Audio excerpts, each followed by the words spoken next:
Obrigado, irmãos. Podem sentar, queridos. Glória a Deus, glória a Deus, glória a Deus. Esta passagem, eu vim com um sermão. Eu costumo trazer o sermão impresso aqui, né? Mas do que eu saí de casa, o Senhor falou assim, já uma outra palavra, vou trazer uma outra palavra, né? Eu tinha a minha palavra aqui preparadinha já, né? A gente vai aprender a escrever as mensagens, de anos já, né?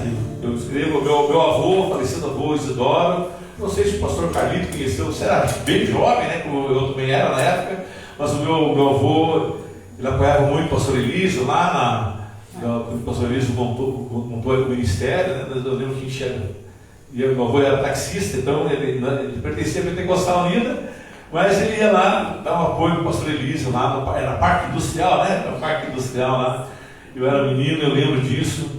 E ele sempre dizia assim, irmão Gerson, sempre tem uma mensagem pronta aqui. Uma hora chama a gente e a gente está preparado. E meu avô, ele estudou até a 4ª série. A letra dele era uma letra muito difícil, né? Mas ele foi procurando. A primeira apostila de homilética que eu ganhei da minha vida foi do meu avô. E ele se esforçava para ser um bom pregador da palavra. A palavra do Senhor nos fala lá no livro de 1 Timóteo, que o obreiro precisa manejar bem a palavra da verdade. Verdade. E quando o meu avô faleceu, a minha avó disse assim, Gerson, venha buscar os livros do Isidoro, que ele falou que ele só serve para você. Irmãos, eram pilhas de livros, e alguns deles muito repetidos, né? Tinha todos aqueles livros evangelísticos da Pentecostal Unida do Brasil, né? Manejando a palavra da verdade, um novo nome escrito na glória, do Jimmy Swaggart, que não era da Pentecostal, mas ele tinha diversos aqui para entregar para as pessoas. O Novo Coração, também da Pentecostal Unida, lá muitos. Então, ele estava dentro do táxi dele, sempre estava seguindo, ele pregava o Evangelho, a pessoa saía, ele entregava não apenas um folheto, ele entregava um livreto. E a gente sempre aprendeu com o meu avô o que era se apaixonar pela palavra de Deus. A palavra de Deus, ela é tudo, amados. Ela é o cerne, né? Tem até uma canção do Voz da Verdade, né? Sobre a palavra, do José Carlos, né? Jesus que canta aquela palavra sobre a palavra, sobre o verbo, né? O verbo, sobre a palavra. Jesus é a palavra. Ele fala que a palavra é Deus, né? Ele fala que essa palavra escrita aqui, ela é escrita. Por isso que Jesus disse: as palavras a letra mata, mas o Espírito vivifica. E as palavras que eu vos tenho dito são Espírito e são vida.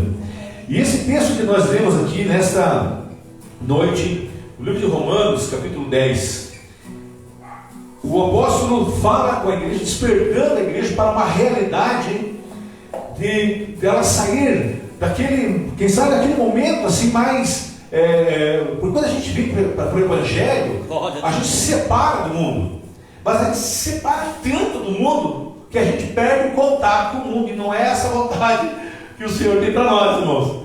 Nós não podemos estar no sistema do mundo, mas nós precisamos estar no mundo. Jesus disse: não peço que os tire do mundo, mas que os livre do mal. O que nós devemos sair é do sistema do mundo, mas nós precisamos estar com o mundo. Se nós não tivermos mais nenhum contato com as pessoas, como que nós vamos comunicar o Evangelho? Até lembro de uma situação que eu participei de um curso chamado Veredas Antigas, e quando eu estava lá, eles fizeram uma dinâmica, né, como se fosse uma peça, e naquela peça a esposa, depois de muitos e muitos anos, tinha conseguido levar o esposo para a igreja.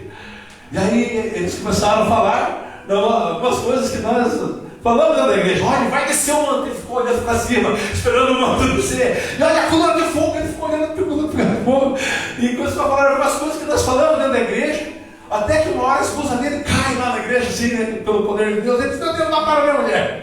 Então tem algumas coisas, né, que parece que até um idioma diferente. O pastor Ivonei, né, nosso querido pastor Ivonei, hoje está pregando aí no pastor Jamil. Ele fala sobre que nós temos 2 idiomas, né? O evangeliquez e o crentez. São coisas que só é na igreja que as pessoas entendem o que nós falamos. Isso é legal, é bom, bonito, porém, nós não podemos perder o contato com as pessoas, irmãos, porque aqui ele começa a falar, a palavra está junto de ti, na tua boca, no teu coração, e esta é a palavra da fé que pregamos, a saber. Então nós não podemos deixar de ter aquela mensagem que vai alcançar corações. Se no teu coração você creres que, vamos lá falar a palavra aqui, versículo 9, com a tua boca confessares Jesus como Senhor, e em teu coração creres que Deus o ressuscitou dentre os mortos, será salvo. Porque com o coração se crê para a justiça, e com a boca se confessa a respeito da salvação. Porquanto toda a Escritura diz, todo aquele que nele crê não será confundido, pois não há distinção entre judeu e grego, uma vez que o mesmo é o Senhor de todos, rico para com todos os que o invocam. Quem invoca o nome do Senhor aqui? Amém? Amém. Glória a Deus. Mas aqui começa, aqui já é uma solução, mas começa um dilema, uma proposição para a igreja pensar. Eu quero trazer isso para vocês. Pensem sobre isso. O culto de hoje é de missões. Olha o que ele fala no próximo versículo. Porque todo aquele que invocar o nome do Senhor será salvo. E eu perguntei para vocês invocam o nome do Senhor? Vocês falaram amém? Sim, nós invocamos o nome do Senhor. Mas olha só, como eles invocarão se em quem não crerão? As pessoas não creem em Jesus. As pessoas conhecem Jesus e nunca se compartilhou tanto a respeito de Jesus como nas redes sociais nos dias de hoje, e mesmo assim as pessoas não estão crendo em Jesus. Nós vivemos, para os irmãos terem uma ideia, amados, há hoje correntes filosóficas dizendo que nós vivemos no mundo hoje a era pós-cristã. O que é pós? Depois dos cristãos, já acabou. Para o mundo hoje o cristianismo não é absolutamente nada. Tudo que nós... Por quê? Porque hoje que se prega qual que é o ensino filosófico, é chamado de pós-modernidade. E essa pós-modernidade, eles não acreditam em absoluto. Eles não acreditam que você é isso ou aquilo. Até alguns anos atrás, o nosso dilema, por exemplo, irmãos, com relação à sexualidade, era que nós continuamos afirmando que o homem é homem, a mulher é mulher, mas havia as alas, né, que diziam, não, um homem pode se sentir uma mulher, ele é uma mulher, e a mulher se sentir um homem, é um homem. Só que hoje eles não têm mais isso. Hoje eles têm o LGBTQI, mais não sei o que, representando 52, até o momento, posições da pessoa se sentir. Eu me sinto tal coisa. 52 tipos de adaptação para isso. Não há mais absolutos. E aí quem que eles estão atuando? Não começou agora. Começou há 30, 40 anos atrás, enquanto nós estávamos introspectos dentro da igreja. E eu vivi uma época, pastor Carlito, a década de 70 para mim, e 80 foram décadas de derramar do Espírito Santo. A igreja era tomada pela presença de Deus. O pastor estava falando isso até no início dos anos 90, assim. De repente parece que alguma coisa aconteceu. A igreja cristã começou a aparecer nas estatísticas do IBGE. Não era nada, né? De repente viramos aí no IBGE, no censo de 2010, 35% da população brasileira se declarando evangélicos. No entanto, nesse mesmo tempo, 35% da igreja do cristianismo se declarando evangélico. Nesse mesmo tempo, os movimentos, isso não só no Brasil, no mundo inteiro, que atacam a sexualidade, foram tomando conta da mídia, foram tomando conta da escola, foram tomando conta da nossa juventude, abraçando, abargando. Você conversa com alguns jovens, até mesmo dentro da igreja, há uma confusão, eles não têm que aceitar isso, aquilo, há uma confusão. E a igreja, parece que perdemos a mão, parece, mas não perdemos. Sabe, mas eu vi uma post no Facebook esses dias, eu dei risada. A mulher disse assim: olha, acabei de tirar a carteira. E parece que meu primeiro dia no volante, parece que está todo mundo contra mim. Ela estava na contramão, um monte de carro vindo contra ela, só que ela estava na contramão. Mas acontece, amados, que muitas vezes nós, como cristãos, nos sentimos que estamos na contramão. Eu vou falar, irmãos, não é nós que estamos na contramão do mundo, é o mundo que está na nossa contramão. E mesmo que eles sejam a maioria. E sabe por quê, irmãos? É porque nós somos chamados a ser fiel. E ser fiel, ele tem um preço. Ser fiel tem um preço. No entanto, nós não podemos... o Senhor diz, sai dela, povo meu. Você sai dela, ela sai do sistema. Nós não podemos deixar de estar lá para testemunhar a respeito de Cristo. Porque como que eles ouvirão se não há quem? Como que eles invocarão em quem eles não creram? E como crerão de quem eles não ouviram? E como eles ouvirão se não há quem pregue? E como pregarão se não forem enviados? Não se ficarem tocados, amados. Nós esperamos e a gente fica, Deus, como é que as pessoas venham à igreja, como é que alguém passe aqui na frente e ouça o Evangelho, ou pega esse folheto e ouça.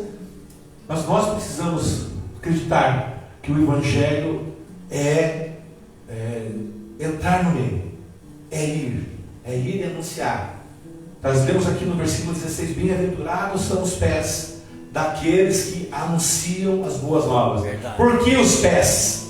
Porque os pés não tiram a pessoa do lugar. E a igreja é a nossa zona de conforto, é o nosso quartel-general. Aqui nós adoramos a Deus, aqui nós somos instruídos para Deus. Mas o verdadeiro evangelho, como igreja, corpo, nós vivemos lá fora. E nós precisamos levar Jesus para essas pessoas. Eu estou fazendo faculdade de teologia, apenas para protocolar, amados, né? Não sou mais nem menos de quem não faz a teologia, mas eu resolvi fazer.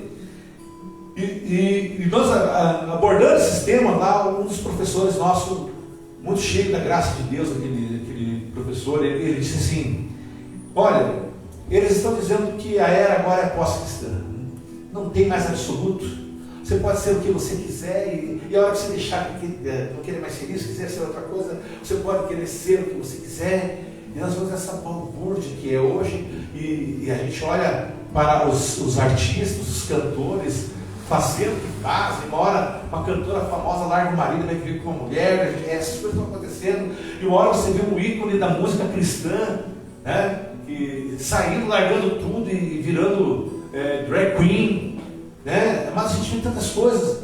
Por quê? Para confundir a nossa mente. E isso não é o evangelho. Isso deixa as pessoas dizendo que agora que o caminho está balançado tudo, até o meio evangélico, está tudo balançado. E o que parece ser um problema, olha aqui comigo, o que parece ser um problema torna-se o nosso campo missionário. Porque as pessoas, olha, nunca houve tanta depressão, tanta ansiedade na sociedade. A minha terceira filha, eu tenho 4 filhas, a minha segunda filha, ela é psicóloga, está agora, ela é formada em psicologia, está terminando, vai recomeçar uma pós-graduação em psicologia, está terminando o mestrado. Ela já é mestre em psicologia para dar aula para futuros psicólogos. E ela disse: pai, nunca se procurou tanto, as empresas estão recomendando, pagando para que seus funcionários tenham terapia. Olha, o mercado que cresce cada dia mais. As pessoas precisando de psicólogos. E procurando também uma demanda grande também por coachings. E agora já vem esses coaches cristãos aí, né? Falando do evangelho positivista. É muito bom ouvir coisas positivas. Mas a grande impressão é que Deus precisa tanto de nós, irmão. Enquanto é nós que precisamos tanto dele. Amados, Deus sem Deus continua sendo Deus. Lembra dessa máxima? E nós sem Deus somos o quê? E, no entanto, essas pessoas vivem esse vazio. Nunca se teve tanto problemas psicológicos no meio da juventude. Crianças de 10, 9, 10, 11, 12, 13, 14 anos precisando de psicólogos, psiquiatras. E amados, por quê? E muitos cristãos, eu vejo isso com naturalidade, porque ela é uma patologia. O que é uma patologia? É uma doença mesmo. É uma doença, mas muitas dessas doenças têm raízes por causa, em nossos jovens cristãos, pelo conflito que eles enfrentam na escola. Por causa de chega na escola, amados, a minha filha foi estudar no Colégio Estadual do Paraná. Eu estou falando no colégio, nosso estudo é de qualidade, mas tudo lá comunica essa ideologia do mundo. Tudo lá. O jovem sai de lá, ele entra com uma convicção, se ele não estiver firmado, ele já começa a balançar. Professores, doutrinadores, usam as suas matérias para doutrinar, é tudo sutil. Os trabalhos de escola são sugestionados. Eles passam aqui 2 horas na igreja e passam, no caso da minha filha, são 6 horas, né, filha? 6 aulas, né? 6 aulas. Todos os dias, de segunda a sexta-feira, 30 horas, e ele fica 2 horas aqui na igreja. 2 horas na casa de Deus. E ainda a gente tem a salinha das crianças, que em alguns lugares é só entretenimento para as crianças. Não há palavra, não há ensino. E aí eles crescem. E a possibilidade de nós vermos uma igreja com um nível de idade altíssimo, a média de idade altíssima, porque os nossos jovens não estão mais, as nossas crianças não estão mais sentadas nos bancos das igrejas. Nós temos um problema, amados, muito importante para resolver. E a primeira coisa, nós precisamos de um despertamento de fé no meio da igreja. Nós precisamos soprar aquele lugar da presença de Deus, está cheio de pó ali, e dizer: Senhor, este lugar é seu. Sabe o que aconteceu no rei Josias? O rei Josias começou uma reforma. Não é possível que eu ouvi do meu pai, estou vendo essas coisas aqui acontecendo. O pai dele não foi um bom rei, mas a mãe dele, se você olhar lá o nome da mãe dele e o nome da avó dele, eram nomes fortes. E o nome do sacerdote que apoiava Josias, né? O nome da avó dele era a pedra alta, né? Pedra alta. O nome dela significa pedra alta. E a Bíblia fala que o Senhor é a nossa rocha alta. Rocha alta. A mãe também tinha um significado do nome que trazia ele para a presença de Deus. O sacerdote, tudo conspirou para que ele voltasse a buscar a Deus. Chegou uma hora que ele chama o sumo sacerdote e diz: olha, reforma o templo, dá uma reforma nesse templo.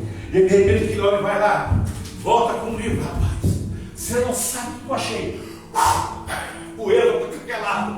Eu achei um livro. O livro da lei estava lá. Glória a Deus. O livro dele existe, é verdade que existe esse livro, é verdade. E tirou pó. Começou a ler o livro. Na boa parte do livro da lei, Josias rasga suas vestes e diz: meu Deus, o que vai ser de mim, Senhor? Porque a primeira coisa que a palavra tem que tocar, amados, ela tem que tocar a nossa alma, sabe? Ela tem que quebrar a nossa religiosidade, porque estava tendo reunião de sacerdotes, estava tendo o altar lá, as pessoas continuavam levando novilho no altar, os sacerdotes continuavam entrando no lugar santo, o sumo sacerdote continuava entrando no lugar santíssimo, mas a palavra não estava viva. Verdade. Hebreus 4:12, porque a palavra de Deus é viva e eficaz e mais cortante do que espada alguma de 2 gumes, e ela é poderosa para penetrar na divisão das juntas e medulas, da alma e do intenções dos corações. E ele foi lá, recebeu aquela palavra. Amados, olha só, vou falar uma coisa para os irmãos, não tem caráter de preconceito com as pessoas, mas a Bíblia fala que quando ele foi tocado, ele começou a destruir coisas que estavam juntas em Israel. Os altares, todos os lugares de árvores altas tinham altares construídos para Astarote, para Baal. Ele falou: queima tudo isso aí e expulsa toda essa gente daí que está fazendo isso, inclusive as rapazinhas. Tinha umas rapazinhas lá, os rapazes que não eram rapazes, que se faziam de meninas, que estavam lá, eram sacerdotes de Astarote, de Baal. Ele quebrou tudo aquilo lá, irmãos. Ele fez uma reforma. Josias fez uma reforma quando a palavra de Deus começou a falar no seu coração. Eu vou falar algo para você, amados. Ele começou a reformar o templo. E quando a gente começa a reformar o templo, este templo aqui, nós começamos a descobrir verdades que elas já estavam lá dentro, mas nós deixamos criar poeira dentro do nosso coração. Se eu perguntar para vocês aqui a base da nossa fé, Adventista, Atos 2:38, quem não sabe, arrependei-vos cada um de vós seja batizado. Irmãos, eu declamo a Shema Israel todos os dias de manhã e quase todos os dias à noite. Eu declamo a Shema Israel, Deuteronômio 6:4-9. Ouve, ó Israel, o Senhor nosso Deus é o único Senhor. E amarás o Senhor teu Deus com todo o teu coração, e com toda a tua alma, e com todas as tuas forças. E estas palavras que te ordeno neste dia estarão no teu coração, e as ensinarás diligentemente aos teus filhos, e delas falarás, assentados em tua casa, e ao andares pelo caminho, ao te deitares e ao te levantares. Elas te serão, e as levarás atadas como sinal em tua mão, e elas serão como testeiras entre os teus olhos, e as escreverás nos umbrais da tua casa e nas tuas portas. Eu declamo a Shema Israel todos os dias. Entre o versículo 4 e o versículo 5, o judeu põe a mão na boca e ele diz assim: bendito seja o nome glorioso do Senhor, que toda a terra se encha da sua glória. Amém, amém. Ele não está nesse texto, mas está no Salmo 72, e eles falam isso, como não está ali naquela, ele põe a mão na boca com reverência e fala baixinho, mas ele sempre fala: bendito seja o seu glorioso nome, que toda a terra se encha da sua glória. Amém. Aleluia. Mas, esses dias eu estava ali na minha casa, foi sábado passado, e Deus falou comigo: pois é, Gerson, que bom que você está falando da minha chamada de decor. Graças a Deus, né, senhor? Muito bom. O senhor falou: pois é, mas você viu que na minha palavra diz: e falarás, e as ensinarás diligentemente aos teus filhos, e delas falarás assentado em tua casa. E aí a minha filha chegou com o café, e a minha esposa dela, ela chega com o café, ela chega com o café está pronto, ela chega com a Bíblia, o Manancial do Deserto, que é um livro de meditação, e o outro livro de meditação, que tem a meditação do dia, quando Deus pensou em você, e o que Deus tem de melhor para a sua vida. E nós terminamos de tomar café, ela lê a meditação, eu leio a outra. Irmãos, naquele dia começamos a testemunhar para a nossa filha, e começamos a chorar e a falar da presença de Deus. E eu disse, aí eu entendi que mais do que falar uma Shema Israel, é praticar uma Shema Israel, andar pelo caminho. Nossa, irmãos, e daí eu estava me recordando no meu quarto, e a cena ficou muito forte na minha mente, que antes de dormir, a minha esposa reunia as 3 meninas, depois a 4ª menina também começou a chegar do outro lado. E ao redor, ela sentava na nossa cama, para orar, para cantar o hino da harpa, para falar, sabe? E é muito importante, porque a palavra nos fala lá no livro de Provérbios: ensina a criança o caminho ou no caminho? No caminho. Tem uma diferença muito forte aí. Ensinar a criança o caminho. Eu lembro da minha mãe. A minha mãe fazia uma coisa assim que ela dizia para a gente não fazer. Mãe, a senhora falou para não fazer isso. Ela disse: faça o que eu digo, menino, mas não faça o que eu faço. Quando era uma brincadeira da mãe, uma contradição, né? Mas a Bíblia, ela diz assim: ensina a criança no caminho. Não é só ensinar o caminho, mas no caminho. O que é ensinar no caminho? É enquanto eu caminho com ela. Ela tem que ver o meu exemplo de caminhada, não apenas a minha teoria de caminhada, mas ela tem que caminhar comigo. Os meus filhos precisam se apaixonar pelas mesmas coisas que eu me apaixono. E isso vai acontecer, irmãos, quando nós não podemos ser tão sisudos para os nossos filhos, e dos pais chegar, do filho chegar e dizer assim: meu Deus, eu quero aquele meu Deus. Minha sogra conta de uma senhora que ela chegou para o pastor e disse: pastor, eu vou trazer a mudança lá de casa aqui para essa igreja, eu quero aqui. Daí o marido dela era obreiro da igreja, se assustou. O que é isso, meu amor? Aqui eu sou teu amor, né? Não, pastor, eu estou já chamando aqui para trazer a mudança aqui para casa. Aqui de casa para cá, vamos mudar aqui. Porque aqui, esse homem que está aqui é um abençoado cheio de Espírito Santo. Mas o homem está lá no demônio. Eu não quero aquele lá. Eu quero esse homem que está aqui dentro da igreja. Irmãos, o desafio nosso é sermos esse vigor, essa gentileza que somos aqui, lá no nosso lar também, para que os nossos filhos cresçam no amor e no temor do Senhor e passem os anos. E se um dia eles se desviarem do caminho, nós tenhamos a certeza de que eles vão voltar, porque enquanto estiver no nosso lar, eles foram ensinados no caminho. Amém. Creia, irmãos, creia nisso. Tem um cantor, né, um ministro gospel, lá do meu tempo, ele é americano, Ron Kenoly. E o Ron Kenoly, ele conta num dos livros dele que a igreja dele, ele sempre, a igreja dessas mega igrejas, né, essas igrejas novas aí, tudo assim, canções, orquestra, lustres na igreja, aquelas coisas chiques, né? E ele disse que toda a mensagem, o pastor estava pregando lá, já vinha uma canção, já vinha a canção nova para ele, já vinha até a partitura. Ele olhava para os músicos: tal nota, nesse tom e tal. Todo mundo lá nos Estados Unidos, todo mundo versado em música, né? Olha, o diapasão é esse, tal, isso aqui e tal. Naquele dia, o pastor pregando, e ele viu uma senhora sentada na frente. Aquela senhora incomodou o Ron Kenoly, porque aquela senhora sentou ali nos primeiros bancos e toda a igreja glorificava a Deus, milhares de pessoas naquela igreja. Mas aquela senhora, ela estava ali calada, não tinha pão, tentava ler as letras e se incomodava e sentava meio frustrada. E aquilo incomodou ela, o Ron Kenoly. Quando deu o final do culto, o Senhor falou para ele: porque ele vive, posso crer no amanhã. Ele disse: Senhor, a banda vai me matar. Eles não cantam mais essas canções nas igrejas, né?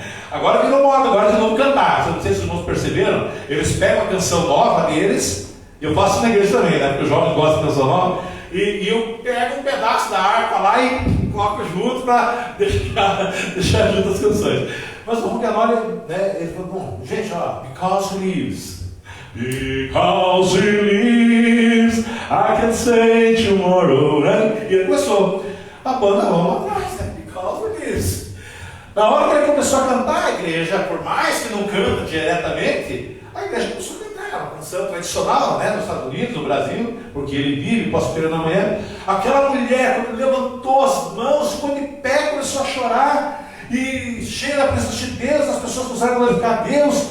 Acabou aquele culto, aquela mulher disse: pastor, preciso falar com o senhor, com aquele moreno lá que é do louvor. Eu quero agradecer vocês. Eu não piso numa igreja há mais de 40 anos que eu não piso numa igreja. E eu lembro, essa canção me jogou quando eu tinha 7 anos, na escola dominical de uma igreja de madeira, numa salinha, onde a minha professora ensinava a gente a cantar aquela canção, e nós cantávamos lá na frente com as crianças: porque ele vive, posso crer no amanhã. E aqui eu pensei: meu Deus, como eu estou 40 anos, a igreja mudou tanto, eu não lembro mais de nada, não conheço mais nada. E alguém canta uma canção como essa. É muito bom quando o ministro do louvor também está conectado com as raízes da pessoa. E a gente precisa tocar alguns corações, irmãos. Um evangelho que não toca corações É um evangelho que não vai transformar vidas. E nós precisamos, irmãos, reviver dentro de nós essa paixão pelo evangelho. Nós precisamos fazer como Josias, como esse sacerdote, descobrir a lei do Senhor dentro dali do templo. Quem é o templo do Espírito Santo? Aqui somos nós. Descubra essa palavra. Jesus vai pregar, queridos. Jesus vai pregar numa das sinagogas. E eu quero ler dois textos com vocês. Esse primeiro fala da sinagoga. Essa palavra se encontra no livro de Lucas, capítulo 13, versículo 10 ao versículo 16. Essa passagem aqui ela é muito forte. Jesus chega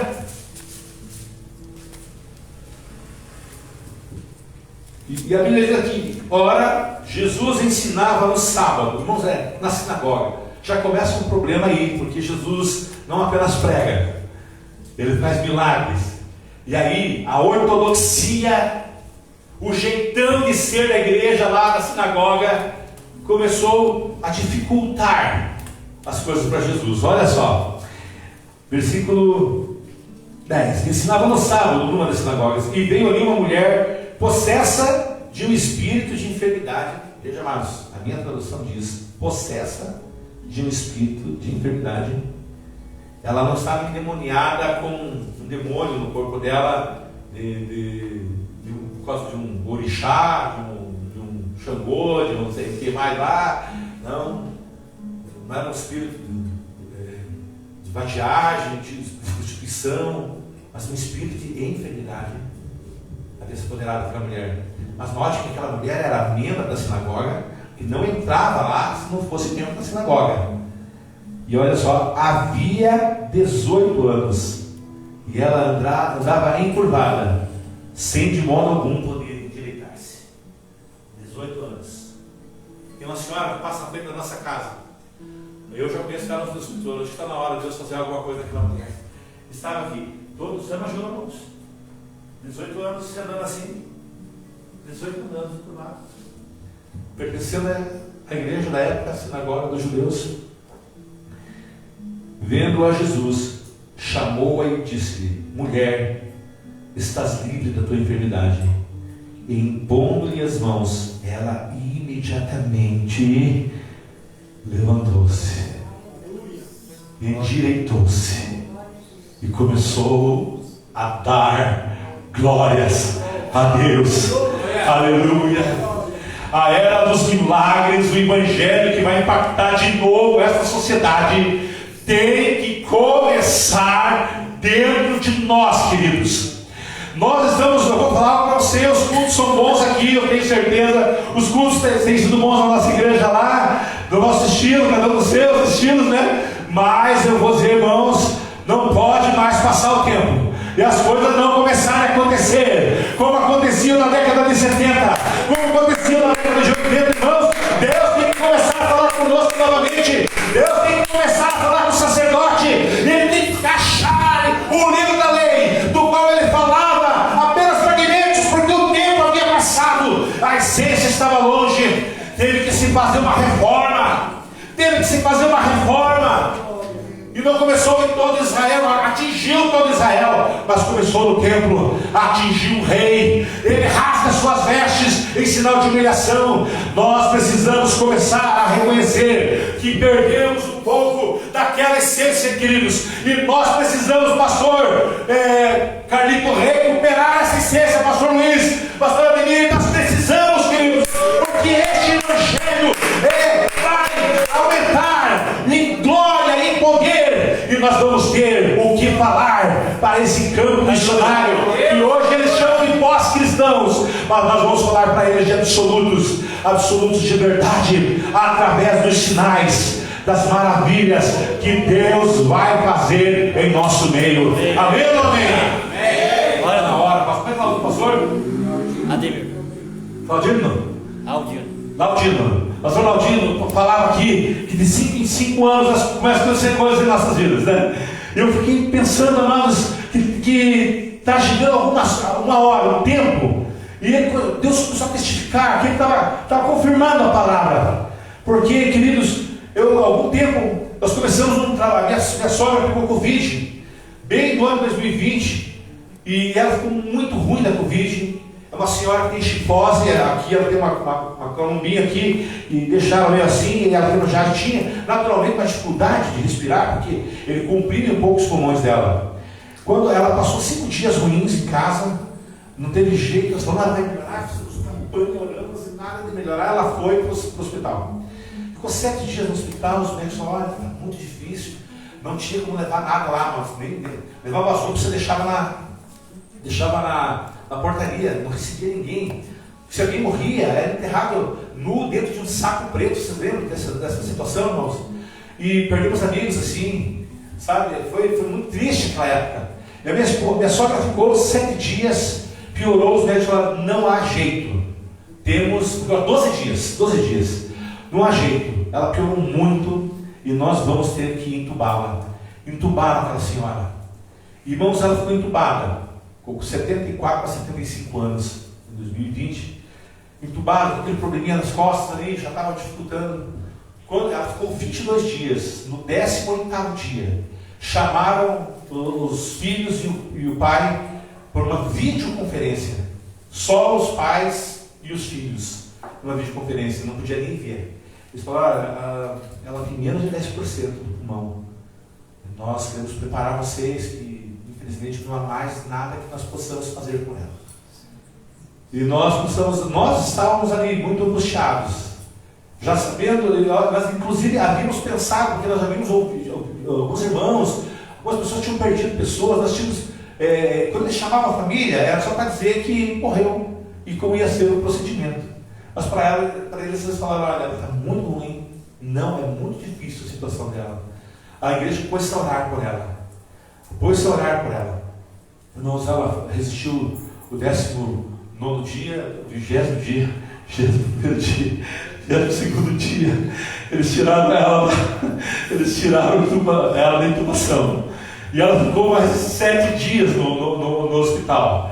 Mais 7 dias. Irmão, nesses dias, internada, sem a gente poder ver ela. Ela com uma vontade de comer, mas ela tão fraquinha. E tantos dias, com aquele tubo na garganta dela, ela, quando tiraram, amassou as cordas vocais dela, ela não conseguia. As pessoas deixavam a comida, ela tão agitado.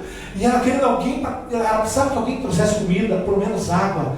As pessoas diziam, ela não quis comer, levavam embora a comida, levavam embora a água. E ela disse, não, eu quero comer, mas não podia falar.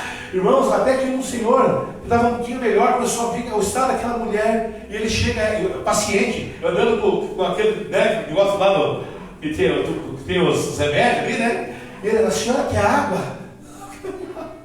A senhora quer comer? Eu quero comer. Irmãos, com 7 dias, a minha sogra saiu pele e osso de lá. Nós ficamos tão felizes quando nós retiramos ela de lá. No dia 17 de junho daquele ano, no meio da tribulação dela, eu montei um grupo na internet. Hoje são 3 grupos, um no Telegram e 2 no WhatsApp, grupo de oração. E começamos a orar por ela. E oramos com muitas pessoas, choramos com muitas. As pessoas morreram. E o grupo está até hoje. Estamos indo para 187, 188 vigílias seguidas, de sábado para domingo, da meia-noite às 6. Sempre tem 1 ou 2 pessoas em cada um desses horários orando pelos pedidos de oração. Durante a semana, as pessoas mandam um pedido de oração, nós oramos. Sempre cai um pedido de oração assim, irmãos. Se eu não vejo, eu não tenho muito assim, meu Deus, está toda hora eu olhando. Não, sabe por quê? Caiu um pedido de oração lá, no momento seguinte tem alguém são de oração. É maravilhoso, irmãos, é maravilhoso. 187, 188 semanas seguidas, estamos lá. A minha sogra saiu, mas o irmão pensa que acabou o sofrimento, pastor. 63 dias de oxigênio, mais de 50 dias. Meu sogro alugou uma máquina que ficava ligada 24 horas por dia. Ela tomava banho, quando a máquina funcionando, ia deitar, a máquina funcionando, ela não tirava. Com 50 dias, começamos a experimentar um procedimento chamado desmame.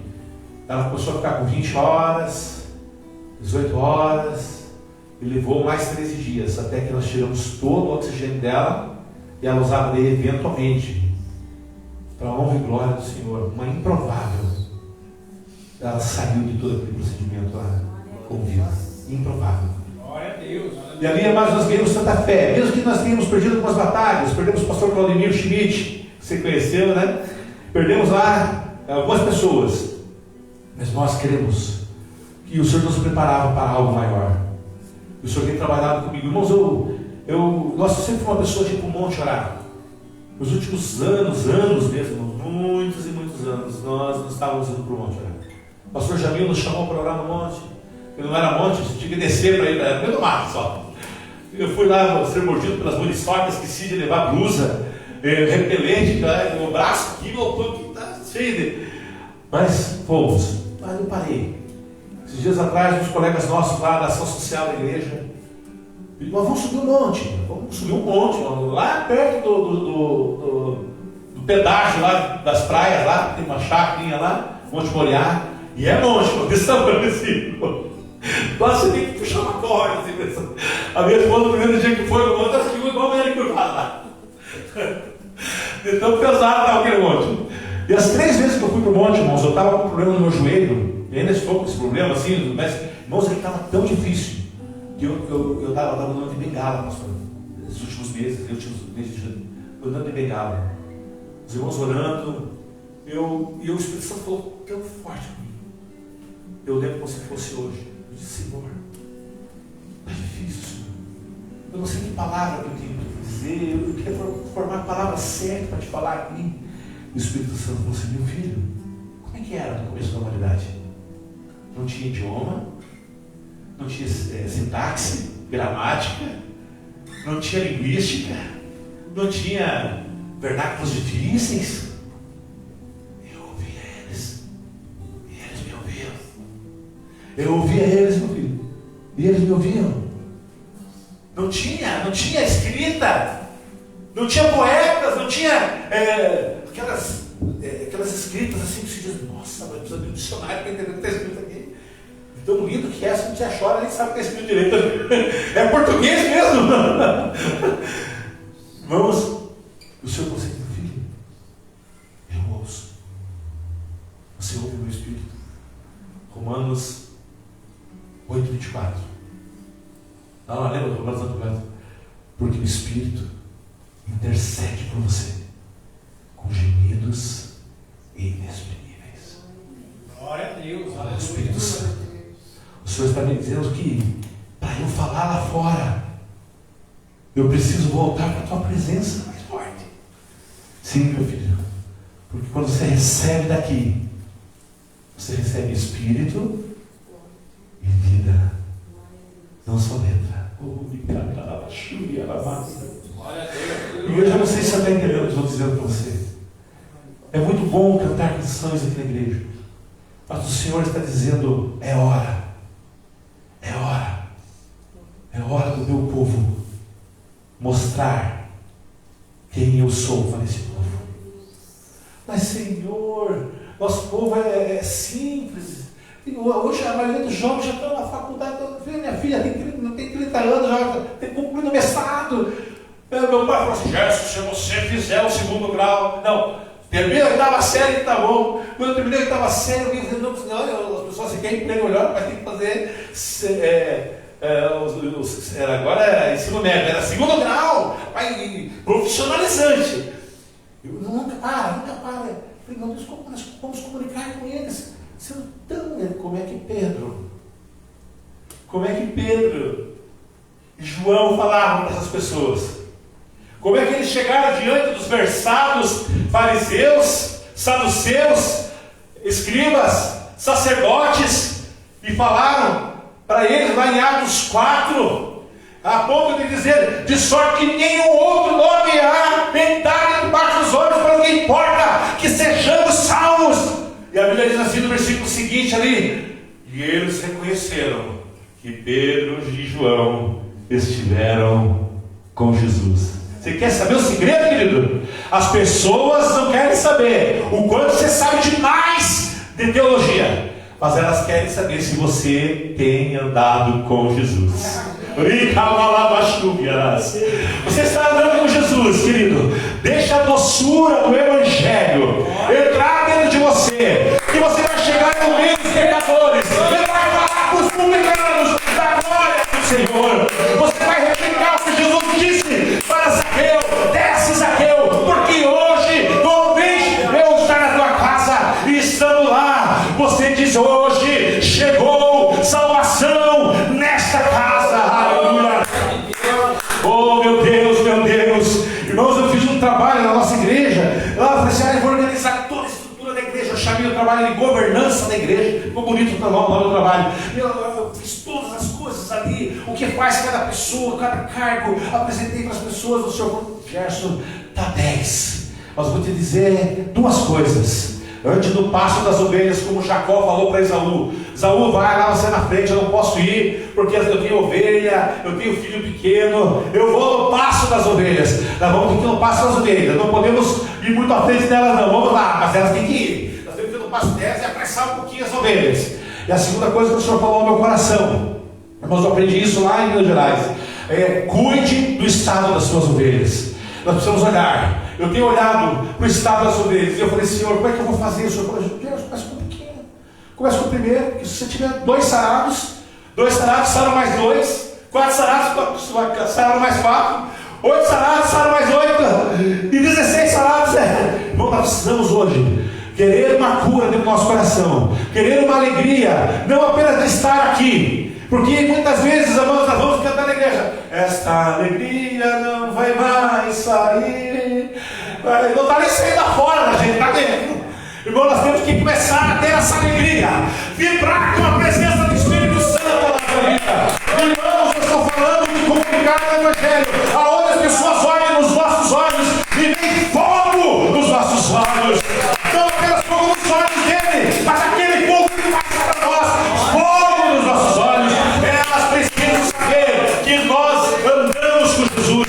Ameaçaram João, ameaçaram Pedro, e eles comunicaram com a igreja, e a igreja começou a orar. Eu falei: Senhor, olha agora as afrontas que temos recebido, Senhor, olha agora tudo que está acontecendo, levanta-te e faz agora milagres, opere maravilhas pelo nome do teu santo servo Jesus.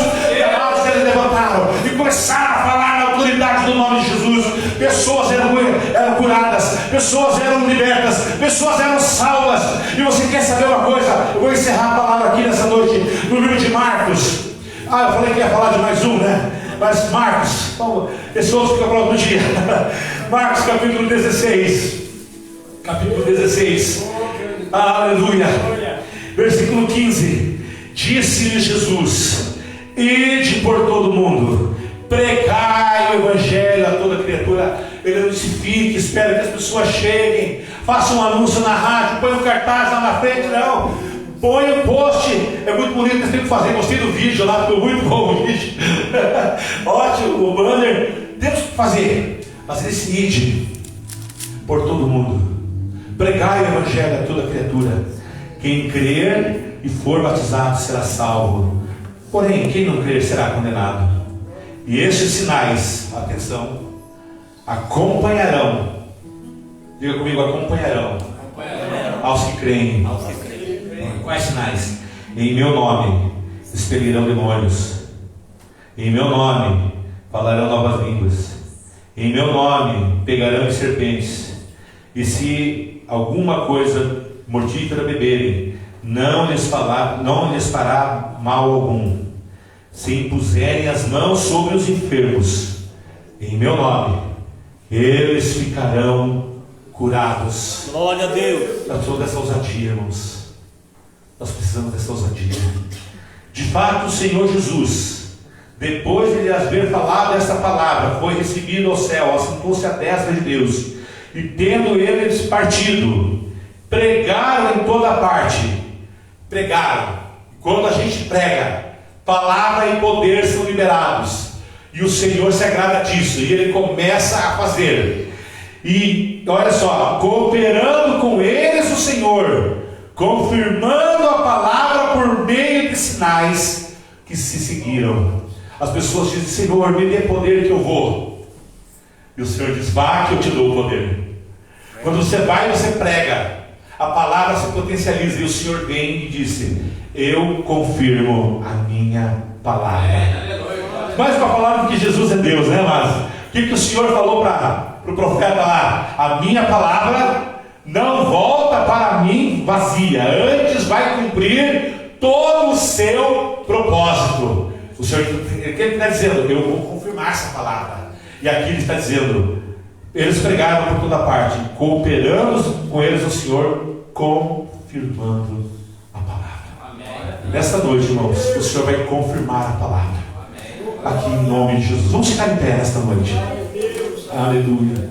Desculpe o alongado das horas, queridos. Mas eu gostaria que você, se há alguém aqui que está enfermo nesta noite, eu gostaria de chamar você aqui à frente. Venha à frente, nós vamos orar por tua vida. E deixe a palavra da fé entrar